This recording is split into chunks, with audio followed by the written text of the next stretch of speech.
Alright, welcome back to N.W. Farms, everybody, and today it's Thursday, January probably 17th, 16th, 17th, somewhere thereabout. We're set up, we're going to grind corn. So we went and got the roll-off can this morning. This corn is from 2023.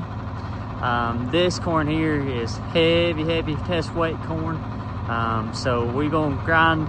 We got the roll-off can set up at an angle where I can take the John Deere 120 excavator, dip out of the roll-off can. We're going to put it into the gravity box right here in front of the RTV, which is going to go into the unload auger, which is going to go into the hammer mill behind the 4230, and then come out over here and go in the back of the RTV in the TNS trip hopper. So it's going to be interesting. We're going to get this can loaded down or unloaded. We're going to grind a mill full of corn, and then we're going to load the gravity wagon that you see sitting in front of the RTV. We'll pull it out of the way, probably put the mill up, and then finish loading one other gravity box that we've got here with the remaining amount of corn.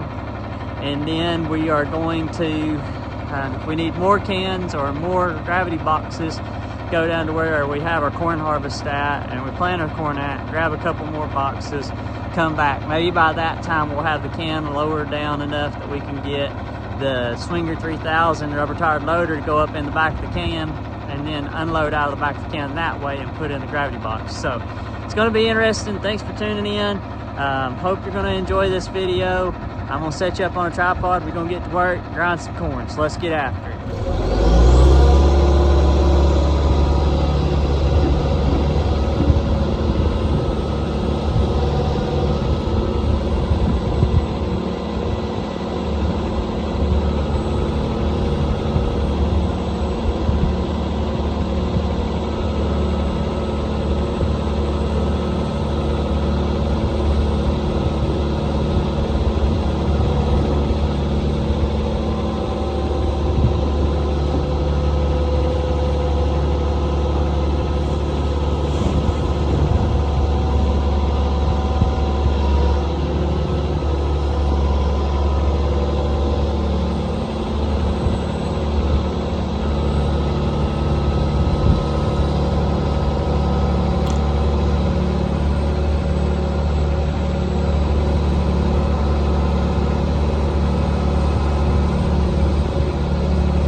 Got to turn the mill on.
I believe she's full, Clark. So the mill's full, so this corn's dry enough, it ain't got a whole lot of heat in it. We're gonna go ahead and back the RTV over here, fill up the buggy, go out and feed cows, and then I'm gonna go ahead and fill up this gravity box that I'm working on. That way I can pull it out of the way. And then when we come back, whatever's on the ground's what I'll finish grinding up and fill the mill back up. But we got a full mill, so this ought to do us for a few weeks, or at least a week or so. But we're gonna fill these other boxes up. So let me get back down, get the box filled up, and then we'll go out and feed cows.